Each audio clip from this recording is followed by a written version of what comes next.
o caso, por exemplo, do que a gente está vendo hoje, as pessoas usarem uma injeção para emagrecer. Né? Isso. O que essa injeção faz, basicamente? Ela retarda o esvaziamento gástrico, ou seja, fica mais tempo ali dentro do seu estômago. E o segundo, modula um pouco essa questão do ciclo da glicose no nosso organismo, o que para um diabético seria muito bom. Agora, a pergunta que aí vai me remeter à fitoterapia é: e não existe um jeito natural de fazer isso? A resposta é... Sim. Qual é? Aí isso vem. A gente já começa uma coisa que eu vi você falando, né? Sim. Sobre esse efeito do que essas injeçõezinhas fariam e plantas que podem fazer a mesma coisa. Plantas e até procedimentos, sabe, doutora? Procedimentos assim. Eu recebo ali o meu prato e geralmente a gente calibra ali na nutrição a proteína, a gordura, o carboidrato, as fibras e tal, né? E eu tenho, por processo metodológico, trazer sempre a proteína para o começo da refeição da pessoa.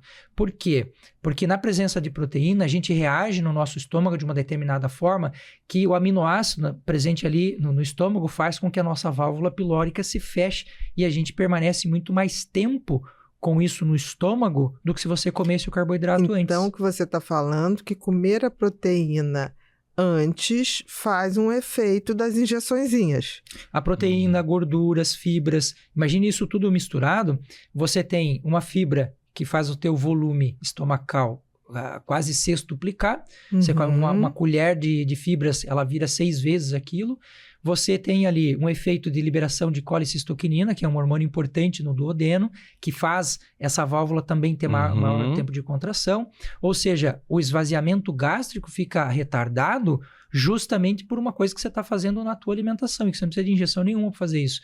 É óbvio que a gente tem casos específicos... Não, nós estamos falando dos diabéticos, como você falou. Para diabético é excelente. Agora, para quem não tem diabetes, tem lá a sua hemoglobina glicada normal, tem lá a sua insulina, né, basal normal, porque você pensa assim, um paciente está com hemoglobina glicada acima de 5,6 e uma insulina batendo 20... Ele não é diabético, mas ele está com o pé. Ele está botando o pé lá. Entendeu? Ou então já está, dependendo de outros marcadores. Ok, a injeção talvez tire ele dessa zona de perigo e mesmo assim você vai ter que mudar tudo para que ele possa sair da injeção.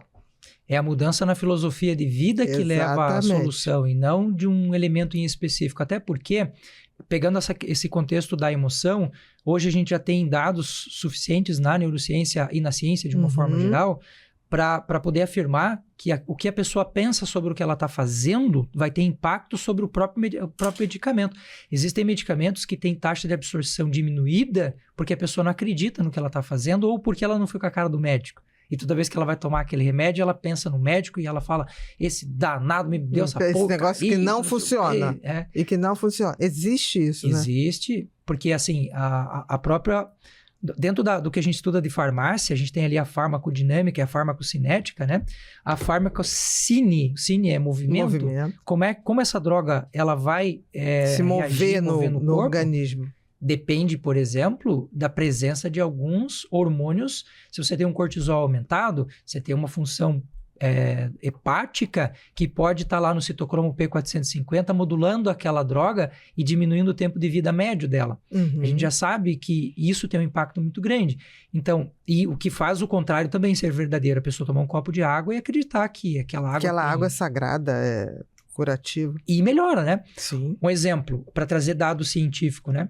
Nós temos uma substância que o próprio corpo produz que se chama anandamina. Algumas traduções trazem como anandamida, mas a anandamina ela atua nos receptores, nos endocannabinoides, e a anandamina modula muito o prazer, a alegria que a gente tem. E uma das coisas que eu falo para os meus pacientes é, você está tomando a sua água, seja grato por ela. Olha uma pergunta idiota, mas uma pergunta ainda assim. Quantos de vocês que estão assistindo a gente, que comeram fruta hoje, disseram bom dia para maçã? Bom dia para banana. Seja bem-vindo ao meu corpo. Gente, uma coisa tão Sabe, chega ao ponto de a gente dizer que isso é tão estúpido, tão idiota. Por quê? Porque tá tão na cara como o óculos que eu tô usando agora. E a gente acha que isso é absurdo. E, na verdade, é o que vai levar à correção de um monte de coisas. Por isso que a minha filosofia de trabalho é aproxima essa pessoa da sua natureza, faz ele entender que a saúde é uma questão de lógica, não de discussão. Hoje eu publiquei uma frase que diz assim: hormônio não aceita conselho, não, bicho. Hormônio, ele não senta para discutir. Ou você dá a ele o que ele precisa, ou não funciona. Não adianta eu sentar aqui com você, e isso é muito comum. Imagino que vocês peguem isso em consultório todo dia, né? A pessoa, são 3, 4 horas da tarde, ela vai conversar com você, aí ela, doutor, tô meio depressivo, tô meio irritado, tô meio esgotado e tal. Daí você fala, o que você comeu hoje? Mas uma bolachinha, um negocinho. E o que você almoçou? Não, o senhor acredita que eu não comi até agora? Aí eu falo pra eles, querido, hormônio não aceita conselho nem senta pra discutir teoria. E nem desaforo. Que aí esse é desaforo. Pular todas as refeições é desaforo, né? Pois é, mas é mais comum do que a gente imagina. A própria ideia de proteína como macronutriente, eu trabalho muito com a lógica de você precisa ter proteína, gordura e carboidrato nessa lógica, um mais do que o outro. Se você for analisar... Mais proteína que gordura, mais gordura que carboidrato. Isso depende muito também de cada situação. Mas via de regra, se fosse uma peneira geral, seria isso. E quando a gente pensa em proteína, cuidado, né? Proteína não vem só da carne. Se você pensar, qual proteína que eu vou comer hoje? Eu vou comer a carne do boi. E o boi tira a proteína dele de onde? É do pasto? Bom, então os vegetais também têm. Então a proteína, de uma forma geral, ela tem um papel fundamental. Só para a gente ter uma ideia, são 2.000 enzimas no nosso corpo. Todas elas são proteínas. Lembra daquela teoria que a gente falava que as coisas surgiam do nada, geração espontânea, né? No século XVIII, a ciência já mostrou que não existe geração espontânea. Ou você tem aminoácido que você comeu, ou você não tem. Simples assim, né? Exatamente. E isso que você está falando é super importante, porque numa época que a gente tem muitas pessoas veganas, tem pessoas vegetarianas, elas podem ter proteína. Claro. De várias fontes. Sim. E muito boas. Muito boas, às vezes até melhores do que as proteínas animais. Olha um princípio interessante dessa filosofia que eu trabalho. Eu trabalho com a ideia de que a nossa fonte primordial de energia é o Sol. Sem Sol não tem nada, acabou-se vida. E tudo que está mais próximo dessa energia está também mais próximo da saúde. Então eu falo para as pessoas assim, para os meus pacientes. Imagine que você chegue na tua casa e pegue tudo que você tem na tua cozinha e plante no seu quintal agora. O que nasce é bom para você. O que brota é bom para você. O que não nasce, joga fora. Então, eu vou plantar uma linguiça. Não precisa nada da linguiça. Agora, eu vou botar uma semente de laranja, girassol. Ele vai nascer. Então, aquilo está muito próximo da vida. Tanto que hoje a gente trabalha muito nessa ampliação da proteína, simplesmente pegando o feijão e deixando ele germinar. A diferença é brutal. Você pegar uma quinoa e deixar ela brotar, a diferença é brutal. Então, quanto mais eu me aproximo dessa fonte, porque a planta nada mais é do que a energia do sol convertida por processos químicos, e ela está ali, sem sol a planta não existe. Então, o bicho que comeu a planta, ele já se distanciou desse processo. Agora eu fui lá e processei essa carne 1 milhão de vezes, ela está tão distante da fonte que ela não te traz mais nada. E o duro é que o nosso cérebro, ele tem alguns mecanismos de defesa que eu acho muito interessantes, que são os biofeedbacks, que quando a gente está exagerando em alguma coisa, no que é natural, o nosso corpo diz pare. Eu comi uma laranja, eu comi a segunda, o corpo já diz, cara, não tô aguentando mais. A terceira, ele vai te dar uma diarreia, ele fala, não quero mais isso. Só que produtos industrializados, de uma forma geral, eles quebram esses padrões de defesa do cérebro e a gente não consegue mais reconhecer. Eu não como 3 laranjas, mas eu tomo suco de 3 laranjas sem perceber. Porque aí, ele já tem... Com conservante. Conservante, corante, açúcar. Eu particularmente, tenho um certo problema com a coisa do açúcar, assim, porque para mim é um veneno e ponto final. E aí, o que acontece?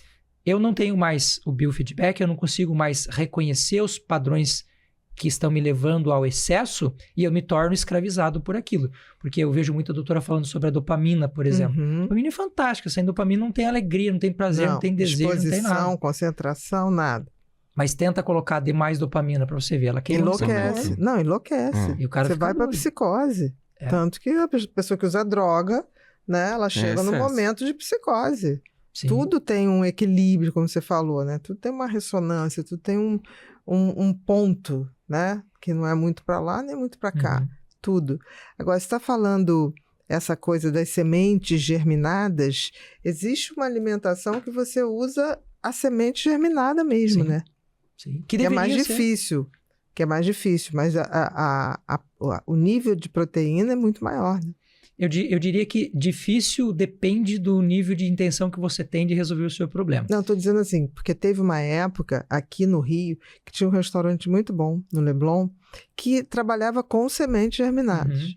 Você comia lá, era uma diferença. Sim. Você sentiu uma diferença de leveza, você sentiu uma de saciedade, e aí aquela coisa, né? Porque todos os outros em volta era sanduíche, coisa rápida, então eu acho que tinha eu mais 3 pessoas que íamos de semente germinada, fechou, entendeu? Mas eu senti uma... É triste, porque assim, é mais caro, porque dá mais trabalho, né? E as pessoas... As pessoas estão muito com essa coisa, né? Do fast food. As pessoas estão muito na ação dopaminérgica, né? É que aqui agora, eu tenho que resolver aqui agora, eu tenho que comer o doce que me dá aquela coisa agora, que bate aquela glicemia lá em cima. Só que isso não é o saudável. E eu sempre digo para as pessoas, mas é muito caro. Tá, gente, mas eu posso tirar coisas que me fazem mal e comer mais aquilo que é caro se eu estou priorizando a minha saúde. Concordo. Porque não tem gente que durante muitos anos, hoje bem menos, eu acho, né? As pessoas gastavam uma fortuna com cigarro. Aí você fala assim, não, compra aquela mais saudável, mas é muito caro. Aí a pessoa fuma 4 maços de cigarro por dia. Eu falei, mas se você não consumir esses 4, você já tem dinheiro para comprar. As pessoas também são muito pouco proativas no sentido de buscar o que elas querem e buscar a saúde que elas querem. Tem um princípio da filosofia hipocrática que diz assim, é o ponto número 1 lá da filosofia dele, diz primum non nocere, que basicamente é assim, se você quer começar por algum ponto, pelo menos não piore o que já está do jeito que está. Só não fique pior do que você já está. E isso vale muito para nós profissionais de saúde, porque às vezes, e isso é muito comum de acontecer, você mostra uma realidade de vida para a pessoa que ela não pode ter e ela volta para casa com peso na consciência pior do que se ela não tivesse ido lá fazer o atendimento. E eu costumo sempre falar para as pessoas assim, que quando a gente vai olhar para a dinâmica de vida daquela pessoa, a gente vai fazendo micro mudanças que vão se proliferando, que vão se multiplicando, que vão se somando. Daqui a pouco, quando a pessoa percebe, ela mudou a vida dela.